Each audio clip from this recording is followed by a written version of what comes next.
I think it's very important that that we've taken a sort of broad approach to looking at the connected histories of the Indian Ocean region, and I think it's particularly important that this project and this country-focused season is here. First in Sharjah, the next conference we hope to have in Zanzibar, the following conference in Mauritius, and the final back here in Sharjah, so entirely within the region.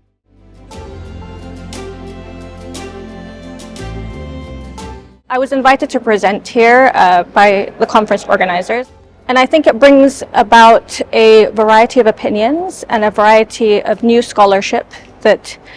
is extremely important in the development of this field.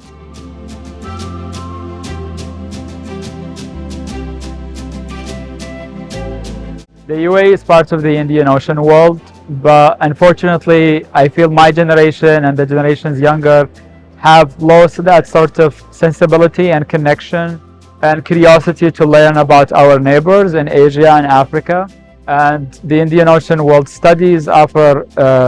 an opportunity to think trans-regionally about these connections that lasted for centuries and basically animated the history of the UAE and characterized the historical experiences of its people.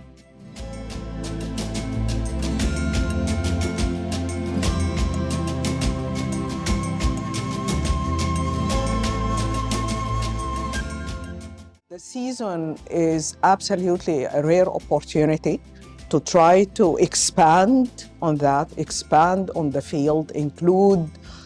more people who bring to bear the depth and the experience of working in different settings,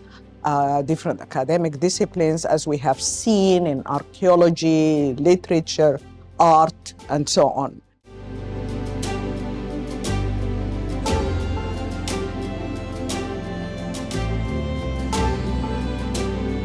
I think it's really important to, when we think about the Indian Ocean, which is, named by the British,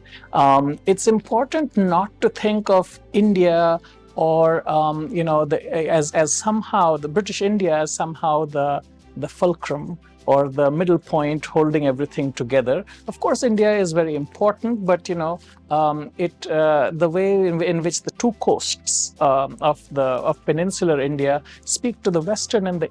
eastern parts of the Indian Ocean, I think they allow us to think about, say, the Arabian Sea or the Western Indian Ocean as a way in which Africans, Arabs, and Indians found ways to connect with each other, to trade with each other, and to learn from each other over centuries.